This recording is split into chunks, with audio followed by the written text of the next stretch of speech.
Hello, hello. Welcome everyone to the Ubuntu Community Q&A. My name is Daniel Holbach. I'm joined by Michael Hall, and we have two special guests today. One of them is Jouni Helminen. Everyone to the Ubuntu Community Q&A. Daniel Holbach. I'm joined by Michael Hall, and we have... Mike, is this you? Right, we had the video playing back right at us. And we're still waiting for one guest who's going to arrive in just a bit. It's Michał Sawicz from the Unity 8 team. Right. So if you're here, if you're new here, you're watching this through ubuntuonair.com, there's the chat widget below the video feed. You just enter your favorite nickname, hit the connect button, and then you can talk to us and ask all the questions you might have. As always, you can ask all the Ubuntu questions which have been pressing you. But today we have somebody from the design team here. It's Jouni and Michał from the Unity 8 team. So if you have questions there, we're going to get them answered today.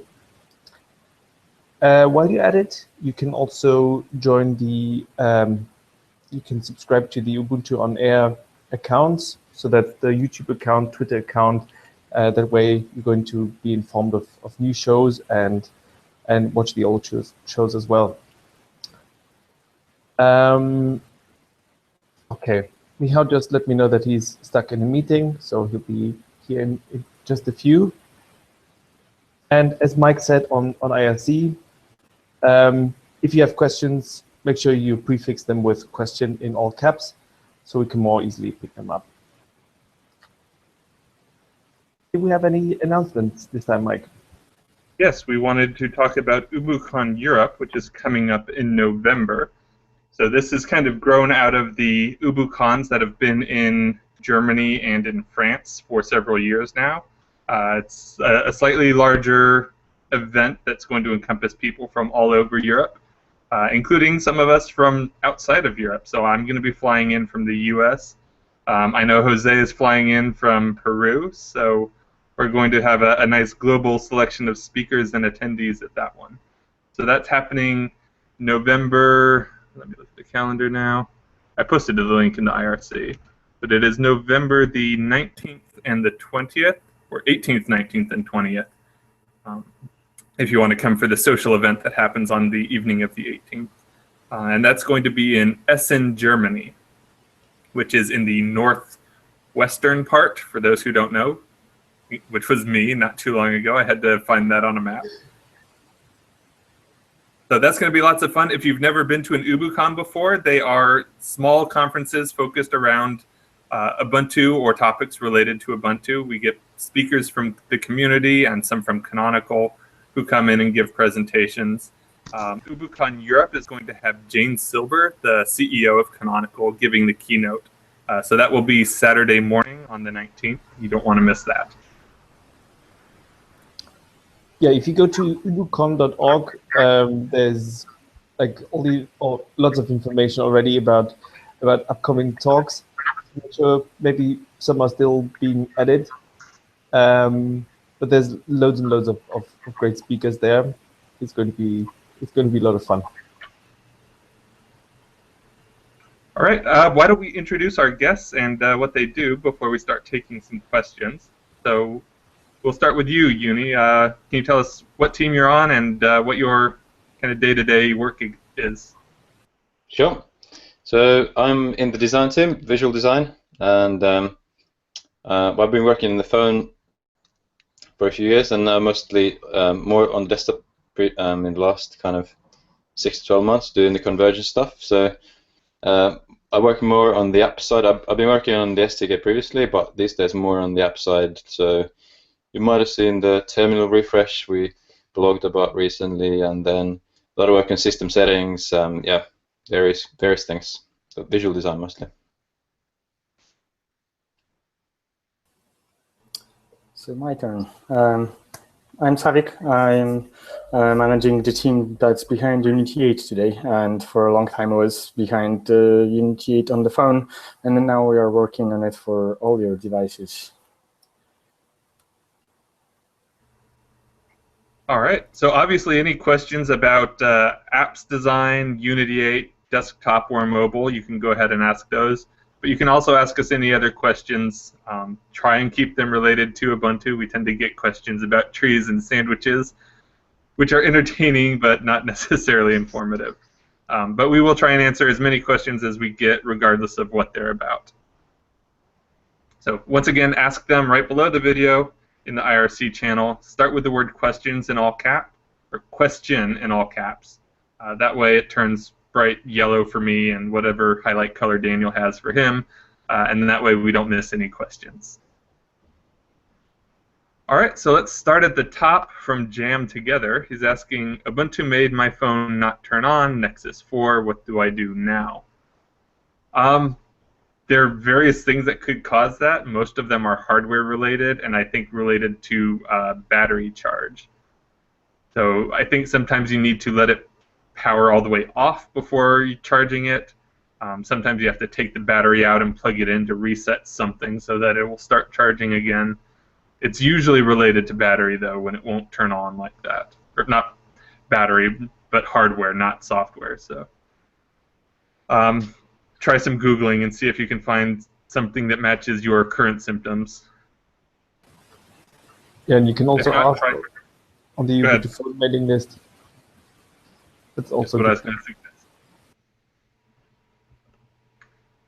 All right, the next one from Scopes, appropriately, and that is, how is the refresh Scopes going?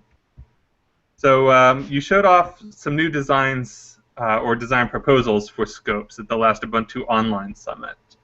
Can you give us an update on where those stand? Yep, this is something we've been discussing with Sawicz actually recently. So we just started on some of that work, so we are going to make them look a lot nicer, the current implementation, with some quick wins that gets us towards the new designs. So hopefully those should land in the next few months, I think. But yeah, the current implementation that we've got on the phone on tablet and Unity 8 will improve quite a lot in the near future. For people who weren't at that session, can you give us kind of an overview of what new features or customizations are going to be in that? I don't know too much about the UX of the new features. I've seen a lot more kind of filtering and yeah, search filtering mostly, but just on the visual side, I think the quick wins we'll have should come relatively quickly. I think Sawicz, you might know a little bit more about the feature side. So yes, in the immediate time frame, we're scheduling small visual tweaks and updates to basically how the current dash works and looks, just to make it a little bit more modern. Longer term, we're still working on some user experience questions. How does the dash work in a windowed environment? Because this is, so we are targeting right now, our bigger focus is the windowed environment, and it being just a standard window, just like any other app, isn't giving it the attention that it deserves. So we are still working on it on the conceptual level. So this will be a longer term thing after we first have a lot of other features to do for convergence in Unity 8. All right, and bouncing off that answer is the next question from Rockcorn. He asks, what is the state of Unity 8 on the desktop and laptops for x86? So go to MHALL119's blog. I don't know who that is, but yeah, go to Michael Hall's blog. There's a nice workout on how to get the current status of Unity 8. It's not perfect. It does like the biggest missing feature of it is probably real window management when you're talking about menus, context menus, things like that. So actually being able to, for an app to create multiple surfaces with different content, and for Unity 8 to be able to put them together correctly. We are actively working on this right now. This is our immediate focus. so that Unity 8 gets the known window management features from that you're used to today. So I posted a link to that blog post he was referring to in the IRC channel. And for that, I was using my laptop and just installing from the stable phone overlay PPA, so I got the latest versions of Unity 8 and all its dependencies. And then I would just switch to it in LightDM. But there's also a way that you can run it in a KVM virtual machine. I'm working right now on all the details of how to do that properly, so I can write that up and post that. I will try and post that on unity.ubuntu.com when that's ready. We followed the blog as well. It's super useful. We did some USB sticks internally for the design team, and we managed to get it going on different hardware, so different kind of laptops, and it works. I think one big missing piece is still the apps. So that's the availability of apps from the store, from the store in the Unity. So I think that'll come together when we get Snappy on there as well and start getting more apps packaged with as snaps. But yeah, it's really interesting to see how it works. All right. The next question is from Nexus, asking, I know Unity 8 is not a great departure from Unity 7, but what new design innovations are you proud of? I think in terms of design, we look into, of features rather, I think we're looking to get parity with Unity 7. Unity 7 is such a mature desktop environment that there's a lot of work that will go into just reaching parity. But in terms of just visuals and the way it looks, I think, yeah, Unity 7 is very mature, but I think it also is showing its age a bit. So I think it's really looking kind of next generation Unity 8. When we booted into it on kind of high-res screens, it looks so crisp, looks beautiful. So I'm really happy with the way it's turning out in terms of visuals. There's still a lot of wrinkles to iron out in terms of usability, apps, things like that, but just visual style, I think, is getting there really nice. I think one of the biggest wins of Unity 8 over Unity 7 is, like, our favorite word, convergence. But from the get-go, we've been working on it so that the user experience is consistent, not exactly the same, but consistent between your phone, between your tablet, and a bigger device. So that you can get used to the same methods of using it instead of, you have these convertible laptops, and as long as they're plugged into a keyboard, then you're using it as your plain old desktop. But as soon as you take the keyboard away, it switches to something completely different. Like you have two worlds to live in. And instead, what we've been trying to do with Unity 8 from the get-go is actually trying to pull those two together as much as possible to reduce the differences as much as possible. And I think this is the biggest win, because I think the win is coming from the fact that we've started on a phone, so we've kind of expanded the phone experience into the tablet and then expanding it again into the desktop instead of trying to cram the desktop experience into a phone. I feel like this direction was easier for us to keep the consistency going.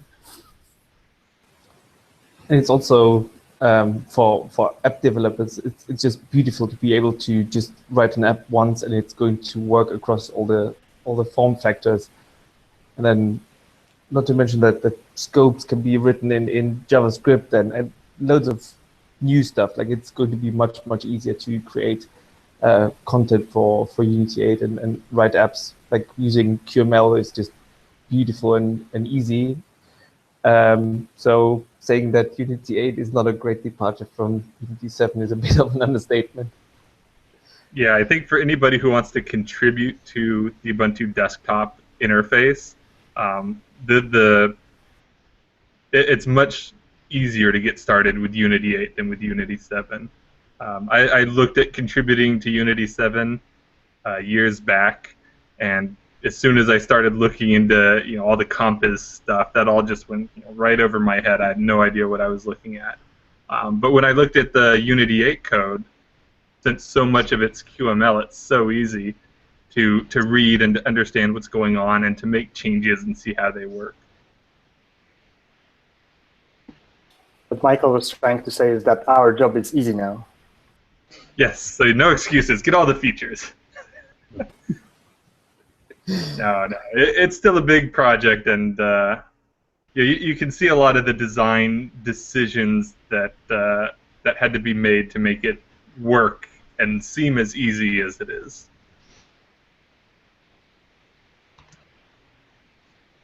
All right, where were we on questions? Second Byte was asking what happened to the animal-themed wallpapers. We only had, officially, we only had 2, didn't we, that were animal-themed?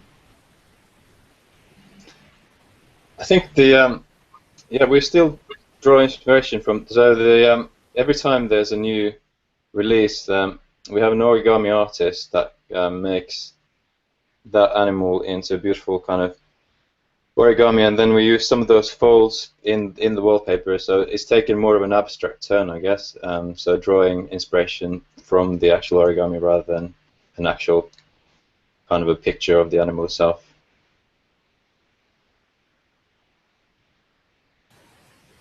All right. Question from Biraj. I'm using Ubuntu in my personal PCs. I'm an open source evangelist, and I want to create an Ubuntu local team in Kolkata. Oh no, sorry, there was a question. I guess the question was if anyone wants to create an Ubuntu local team in Kolkata. So what I would recommend is that you take a look at local.ubuntu.com because there already are local teams in that region. Like there's a huge Indian local team, so maybe it just makes sense to get in touch with them first. I could even imagine that there's loads and loads of Ubuntu users in Kolkata already. Yeah, let us know how things go. Yeah, local teams are generally organized at the country level, but for something like India, where you've got a huge geographic area to cover, you can either just arrange subgroups within the team or even create sub-teams. Just try not to break it up too much because then it does create fragmentation.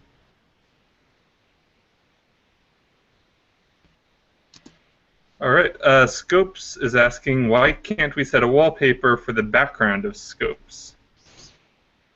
So I think that may actually be more of a design answer than an implementation one, right? So I know a little bit about this. I didn't work in this directly, but just overhearing it, I think this may change later if Scopes turn out to be kind of an app where you can set the background of your phone, but maybe the Scopes app will have the default background. I think we were just concerned with legibility because there's quite a lot of dense information sometimes on the Scopes, and people set all kinds of backgrounds. And also, I guess the kind of I'd say legibility being the main thing, but also the brand we wanted to keep it very light. That's not to say that we're not going to let people customize it later on, but as a first step, we just want to get something out there that looks really clean. But also, I just wanted to add that we are letting Scope authors to actually influence a lot of the visuals of the Scopes. So if you look through the Scopes available today in the store, a lot of them will be, because this is branding coming from the content instead of you creating your own thing. But as Jouni said, the plan for the Dash for the new Scopes infrastructure was always that you will be able to customize it in a big way. And one of those will definitely be influencing the visual look and feel of your own custom scope, if you say, your page in Scopes or whatever. All right. The next one is from Rockcorn. What Unity 7 features will be the same for Unity 8? You give examples of virtual desktops, global menu, etc.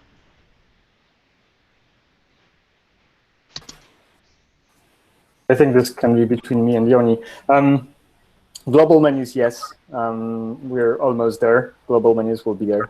Virtual desktops will be different. I can't necessarily say exactly how different they will be. They will work together with multiple screens.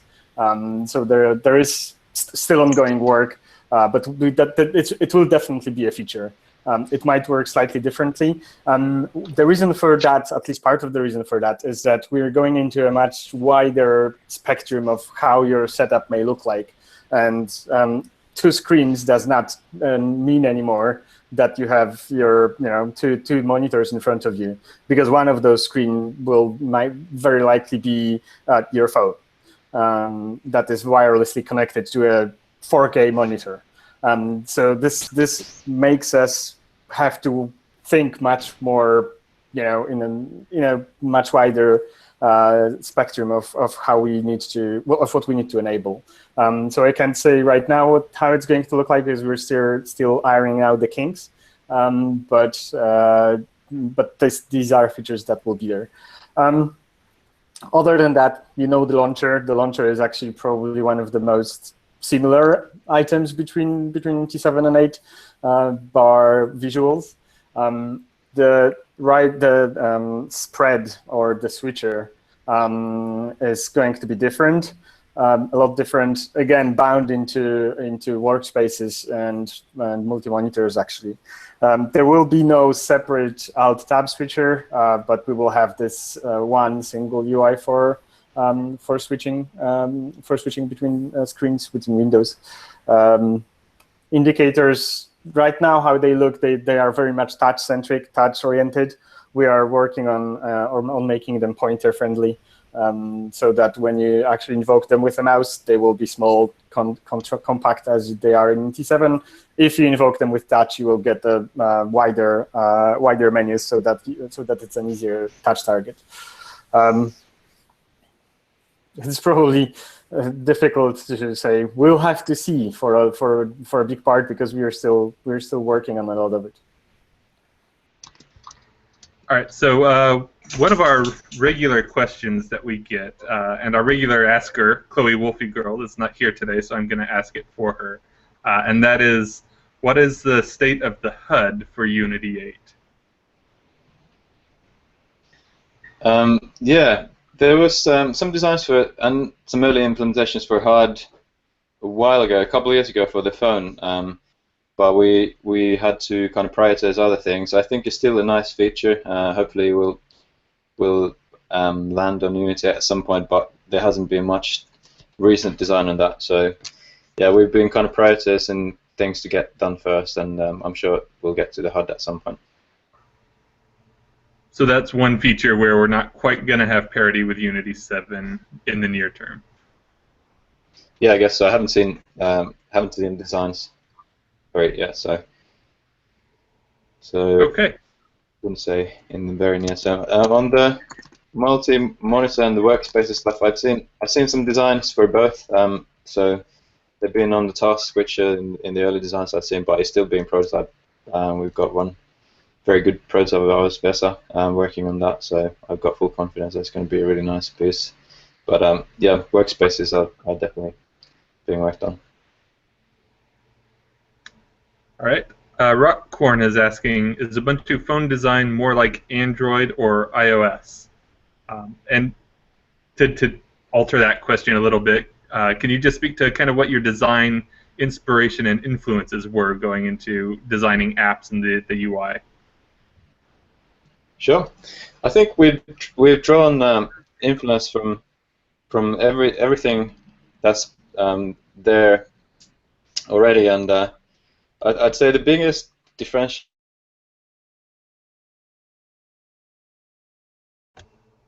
Uh-oh, did we just lose him? Yeah, looks like it. Yep. Oh, there we go. Cool. Yeah, I'd say that the biggest differentiator is the convergence features, because something that neither Android or iOS have. Android's a little bit further on that, so they're starting to have some early kind of window environments for Android, but still far from what you need for productive work. So yeah, I mean we've drawn influence from both, but I'd say the convergence bit is the biggest differentiator. In terms of the kind of inspiration for the aesthetics. We're heavily influenced by Japanese art. So you know, in terms of like landscaping, architecture, visual arts, just that sense of calmness and space is a big inspiration, source of inspiration for us. And it's kind of nice to sometimes draw inspiration not from the immediate thing that's very close to it, like not other types of UI design from very similar products, but something sometimes from a little bit further afield as well. The design language is called Suru, and we've got quite a lot on the blog about that if anyone wants to read up more on that. And where's the blog? On design.ubuntu.com. So there's there should be a couple of blogs on the design language in general. I'll find the links for this later and I'll post them. All right. Dragonbite is asking, why can't we have a basic local wallpaper changer built in rather than have to use third-party applications like Variety or WallCH? Because you've got those third-party options, really. You know, they work well. They each have their own different way of handling it and options that they offer. I don't really see any benefit to us having the one built in. It's not something that everybody wants, so you know, for the people who do want it, finding a third-party application that does specifically what they want is probably a better option than having one built in that doesn't. Yeah, I guess you have to draw the line somewhere, because to somebody else, Apache will be a really important thing, and they're going to wonder why it's not installed by default, or Atom, or Spotify, or Skype, or whatever else. So it's good that you have the options. All right, Scopes is asking, what do you think about Instagraph? And I am not familiar with Instagraph. Is anybody here?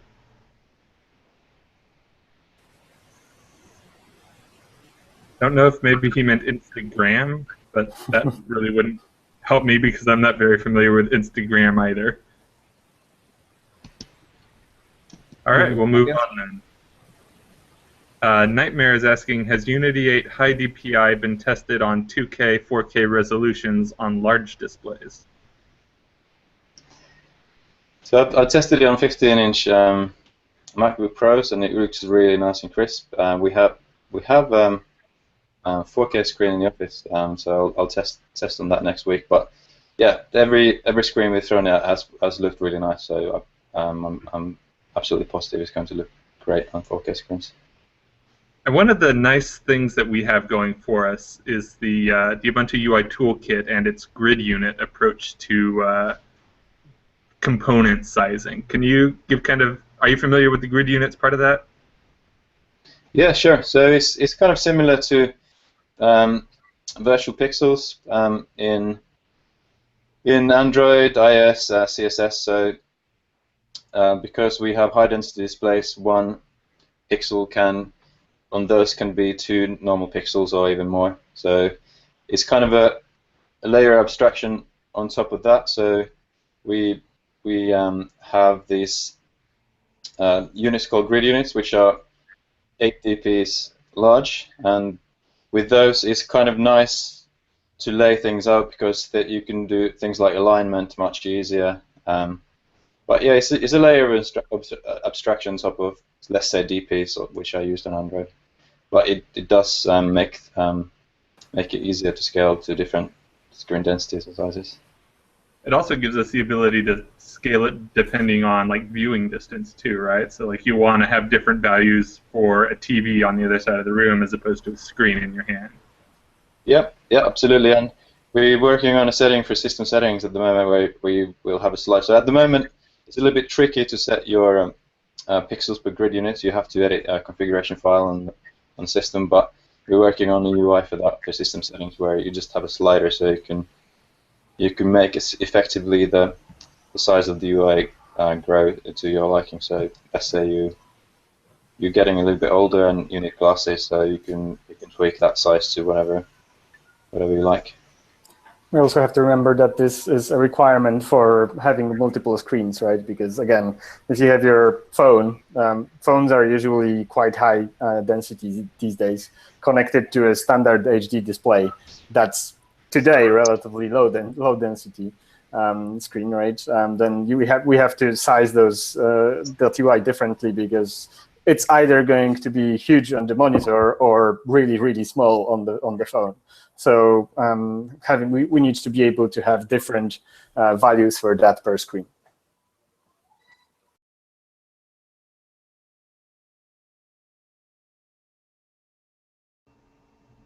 All right. Dragonbite is asking, is Unity 8 going to be lighter on resources than Unity 7, since it's oriented towards mobile?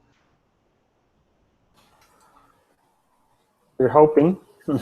It kind of is already, right?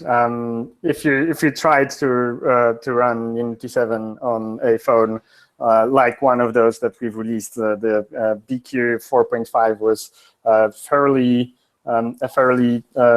low spec phone, and it's working just fine there.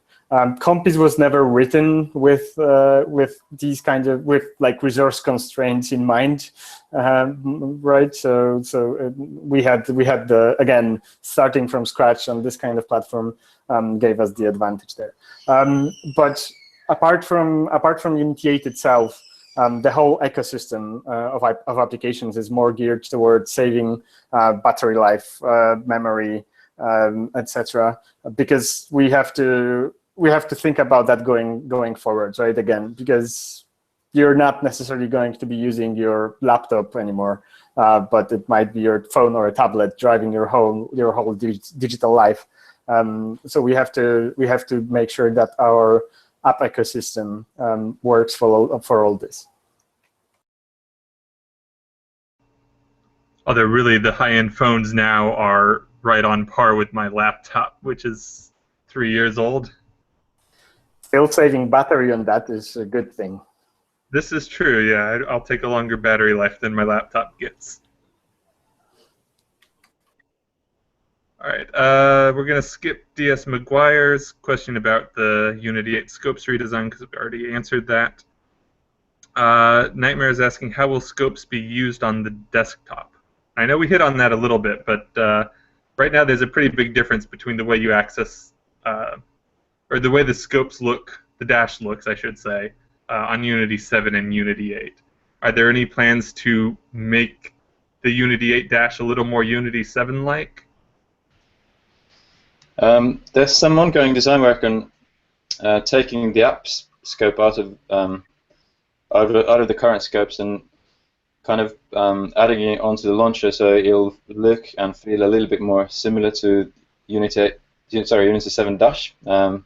But aside from that, there are designs for scopes on larger screens as well, but I think the details of that are still being worked out. Okay. Have the designs been published, or are you still working on this? Oh yeah, it's very early. We're literally reviewing it yesterday, so hopefully we'll publish something on the blog in the next few weeks. Okay. All right, Seb3 BQM10HD. You can guess what kind of device he's on. He's asking, I know it's being worked on, but when is Ubuntu Touch likely to really base on 16.04? Unfortunately, I don't think either of our guests are involved in that, so we don't have any better answer than we have in previous weeks. But we can try and have somebody from the Phone Foundation team on maybe next week or the week after to answer those kinds of questions. Well, I can probably answer very vaguely that the switch is going to be 2 snaps. And because 16.04 it supports snaps natively already, so as we are switching the whole ecosystem from the current system image and from clicks, and so this is when 16.04 will become our base, when we can actually flip the switch from the current infrastructure, current ecosystem to snaps.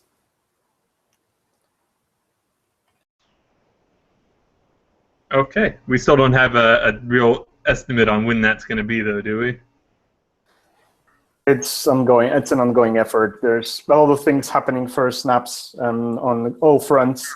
from cloud through IoT to personal, which is Unity 8, and Ubuntu Touch. So there's a lot of work that needs to happen across the board.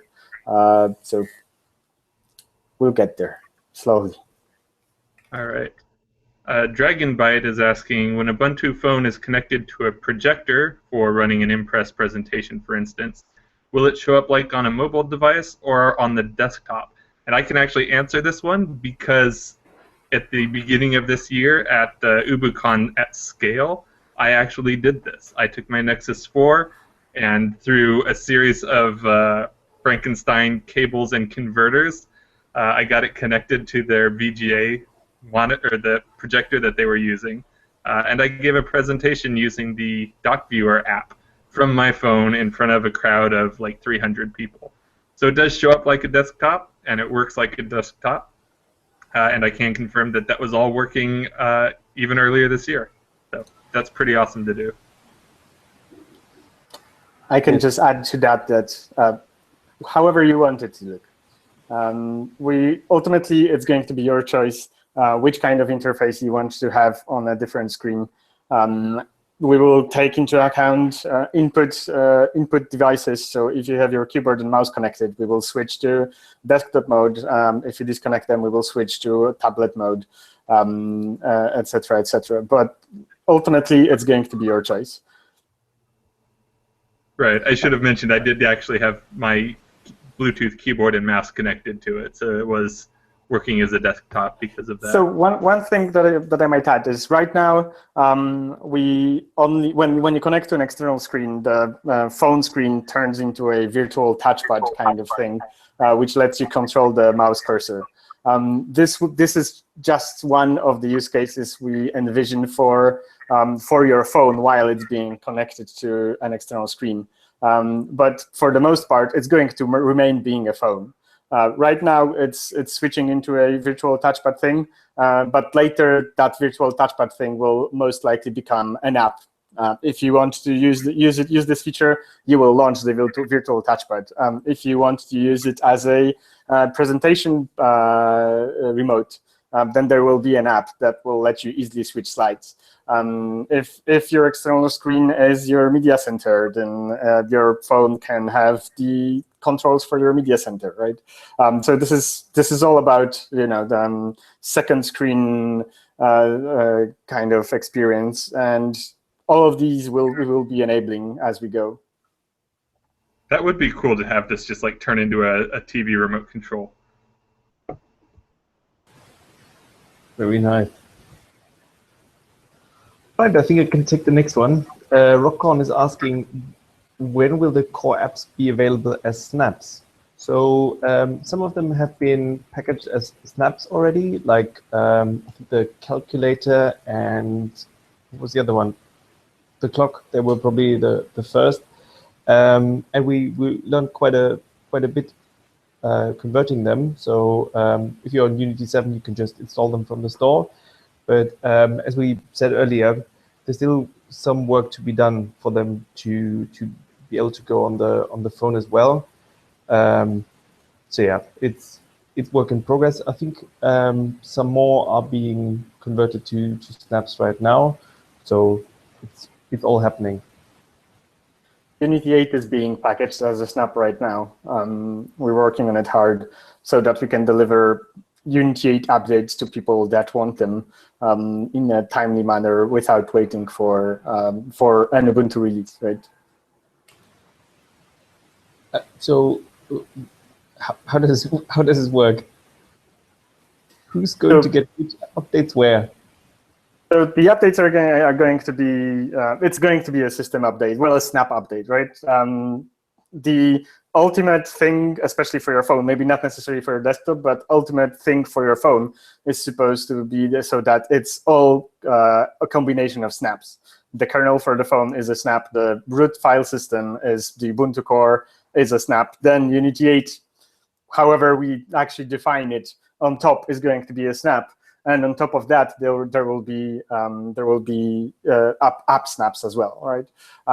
So this will allow us to deliver all of those bits separately in a timely manner as we need to deliver them in a safe way, being sure that your device does not get damaged or bricked by it, right? Because for whatever reason it fails in the middle of upgrading a package. This doesn't happen with snaps, right? Snaps are built with this in mind, so that you can just leave something in a cupboard, lose the key, and as long as it has power and internet access, it will work and get updates. It will be secure, and you even will be able to extend its functionality as it gets available. Beautiful. Very nice. All right. The next question was from Biraj. He asked, he wants to get started in community engagement and wants to know how to get involved there. So it depends. Like if you're interested in working with local people, like people in Kolkata or in India, joining the Indian local team is probably your best option. So I gave out a link earlier, which has more links to a mailing list, a forum, and whatever else. Just get in touch with them and see what kind of help the team needs. Maybe you want to organize a meetup, or you just want to, I don't know, help others solve problems or something. There's usually loads to be done in locals, and they're going to be happy to have some help. If you want to more generally work with the wider Ubuntu community, you can join the Ubuntu-community-team list. Just Google for it. It's probably going to be the first hit, and there you can get to know all the people who are involved in community engagement. But we also have. Go ahead. I was going to say the IRC channel. Ah, yes. Yeah. Same name, IRC channel. And we have community.ubuntu.com. So if you're generally unsure, if you want to work on, I don't know, documentation or artwork or the desktop or the bug squad or testing, like all the options I explained there, just take a look at it, community.ubuntu.com. Yep. And in fact, on the front page there, you'll see a big Find a Task button that will ask you a couple questions about your interest and then point you in the direction of different projects where those interests can be met. So there's things like docs and QA, like Daniel had mentioned. So if you want to get involved in the wider Ubuntu community and contributing, that's a great way to start. All right, the next question is from Dragonbite. He's asking, what is the biggest project that design is working on with Ubuntu? So, Jouni, what's taking up your time right now? Right now, we published a blog on the terminal redesign, and somebody came forward to, so that's a community core app, somebody came forward to volunteer to work on that, so I'm getting specs, kind of design specs ready for that very generous developer. And then system settings for Unity 8 Desktop is taking a lot of my time right now, so there's a lot of new settings that were not required on phones before, but are required on desktop. So that takes quite a lot of my time at the moment. The rest of the design team is working on, mostly convergent, specifically desktop-focused Unity 8 stuff at the moment. So there's a lot of work going on there at the moment. All right. Dragonbite asks, since the two-color logo was introduced to make Ubuntu and Canonical more enterprise-friendly, could the community-focused version use the multicolor logo instead? So I don't think that's why we changed the logo color. We still have, with the new logo, we've got specific guidelines for community-focused projects and enterprise-focused projects, and that changes the color scheme of it a little bit, but that's not why we got rid of the old color logo.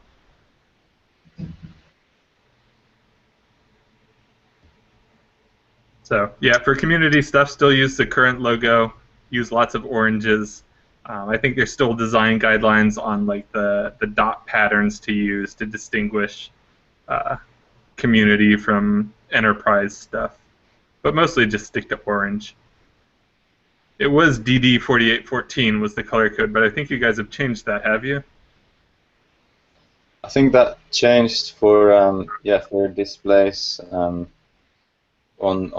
devices and web, but as far as I know, the print color still. Okay. Scopes is asking, the Unity greeter seems untouched since the first phone announcement. Are there any plans to improve it? So actually, I know from being on the proposed channel that it's gone back and forth a couple times with some iterations. Can you guys speak to what's going on with the greeter? So good timing. We have a silo right now. It should land within a few days. I'm working on getting it into our quality team's hands. And it will be again a convergent exercise, right? So the greeter between the phone and the tablet and the desktop use cases will get much more consistent. There's a bit of a visual refresh. I'm liking it really. So stay tuned. It should really happen within a few days. All right. We're going to try and go through these a little bit quicker because we do have a lot of questions still. So DS McGuire is asking, are there any plans to start shipping the phone images with more than one default wallpaper? Only one wallpaper on a new device is a bit of a letdown. Same answer. Stay tuned. It's the same silo, actually. Oh, okay. So we will be shipping basically the default set from Ubuntu itself. So these will be the same wallpapers. Initially, there will not be a way for you to crop them to your liking, but we have designs for actually allowing you to pick the one piece of that image that you like very much and use that as your wallpaper. And will you be able to use that feature for pictures you take also? Of course. Yes. Good. That would be nice because I've been having to line up my shot to make sure it fits right in the infographic circle. All right. Scopes is asking, how's the notification revamp going? So it had to be put a little bit on the back burner because notifications are working. There's improvements that need to happen, at least as far as the backend and feature set, maybe. But this is, again, where people have been focused on snaps all around, and this got pushed down our roadmap a bit. But it's still there. We still want to make it happen. We still know that it has to improve. All right. Scopes again is asking, it seems that Ubuntu Touch does not have any transparency or blur in the menus and dialogues, etc. Why is that? So we've got, it's an interesting question. It's something we looked at a couple of times. We use blur in a few places at the moment. So for instance, the new greeter silo, I think we use it, at least it was in designs. The task switcher uses blur. I think the launcher has blur in the background, and the camera app uses blur. So we are looking at using it where it makes sense. I mean, blur is quite computationally heavy algorithm. So we've got a version of heavily optimized Gaussian blur. One of our developers who's got a long history in game development has worked on, and it's really fast at the moment. So I think it runs at something like 100 frames per second at full screen. But so we're still kind of finding the use cases where it's more than just kind of visual show off. So there's a real use for it. Potentially in the new, we've been experimenting using blur in the new kind of app dash that would come from the launcher that would look a little bit similar but much better than on Unity 7, so stay tuned for that when we've got a bit more on that. We'll definitely blog about that, but yeah, essentially we'd like to use it where it makes sense. Probably a little bit more than at the moment, but not all over the shop. Right. Scopes asks why the Ubuntu Store icon in the app scope is so big and different from all the others. Again, I think that will change with the new designs.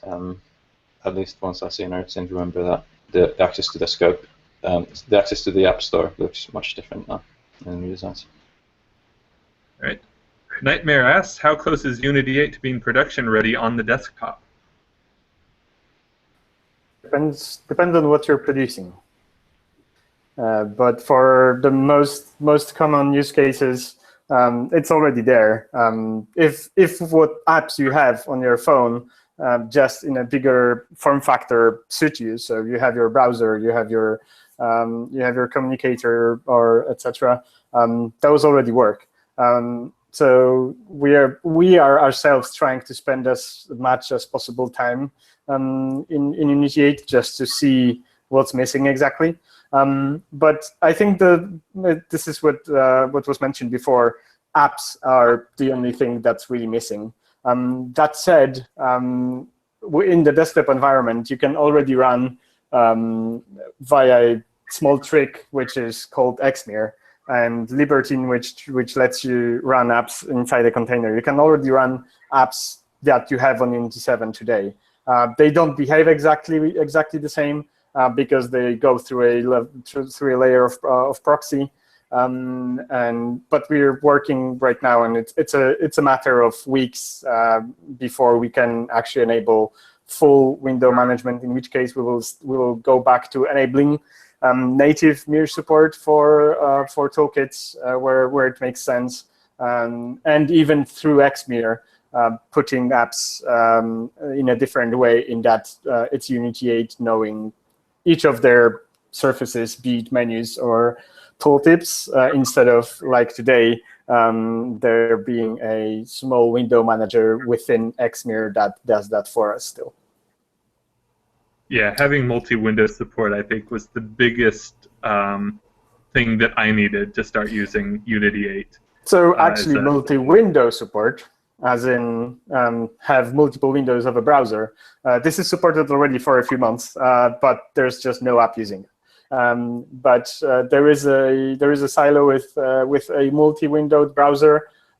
So again, this particular feature should be there within days more than weeks. So we will be able to open a window of the Ubuntu browser, a separate one, and it will be managed as if as you would expect it.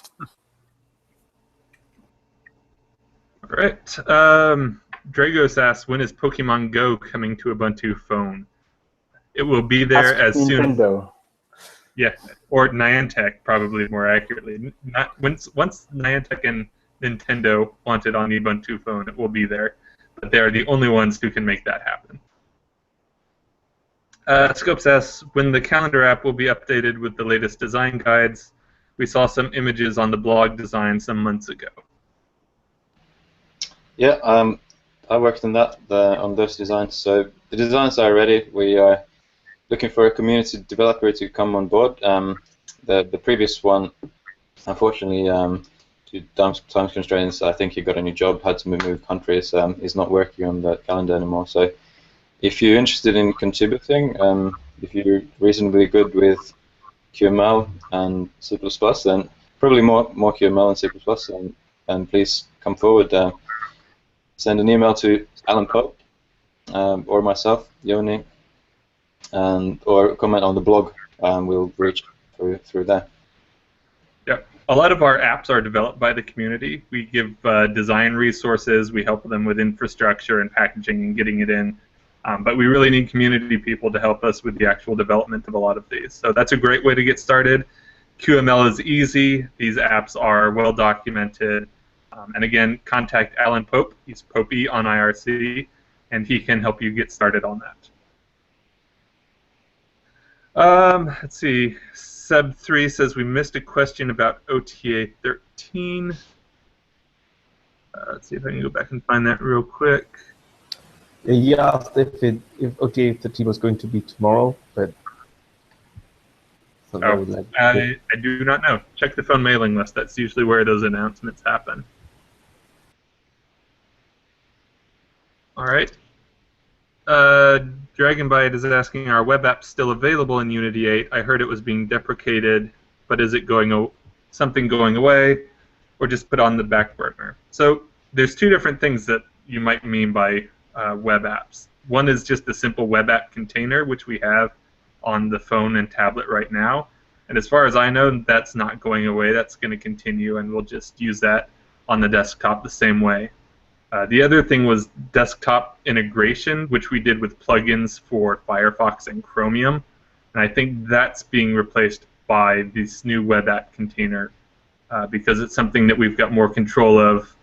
With the plugins, we kept having to chase changes to the APIs and stuff that the browsers were doing, in addition to chasing changes to the websites themselves, and that just became a huge maintenance burden on us. I think with the move to the web app container as it is on the phone, the developer has much more control, right? So so you will be able, as a developer of this web app, to make the integration happen, and you won't rely on us trying to play catch up with the websites themselves. Right, and they're adding a bunch of APIs to that container, both some standard ones and some non-standard ones.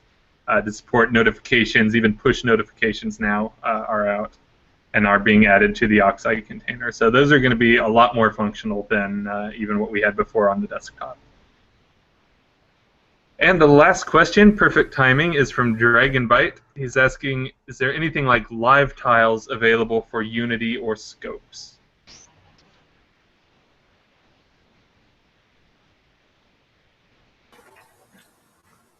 Not sure what live tiles are, but I suppose something that will get updated over time. I think he's referring to the Windows tiles that were introduced with Windows 8, where you can update different aspects of those. And we have a little bit of that on the launcher already. We've had that for a while with like the count indicators and the progress and whatnot. Has there been any discussion about adding that kind of thing to like the app scope? I know you'd mentioned earlier maybe separating that out from the dash. So the app scope itself should be as close to the launcher items as possible. We've always planned that. Whether that's going to be available to other scopes and in what way, we'll have to see. All right. And with that, we are out of time and out of questions. Thank you, Michał and Jouni, for joining us and giving us all these updates that we've been waiting for a long time. We really appreciate having you guys on. Thank you. Thank you, everybody. Thank you, everybody who asked us questions on IRC. If you missed any of this show, it's recorded and you can watch it on YouTube. Our account is youtube.com/UbuntuOnAir. You can follow us on Twitter @UbuntuOnAir for updates to new shows that are coming up. You can also watch previously recorded shows on the same YouTube channel. We will be back again next week, same day, same time, same channel, different hosts and different guests. So stay tuned to our social media feed to find out who's going to be on next week. But we will see you all then. Thank you, everybody. Thank you. Thank you. Yeah.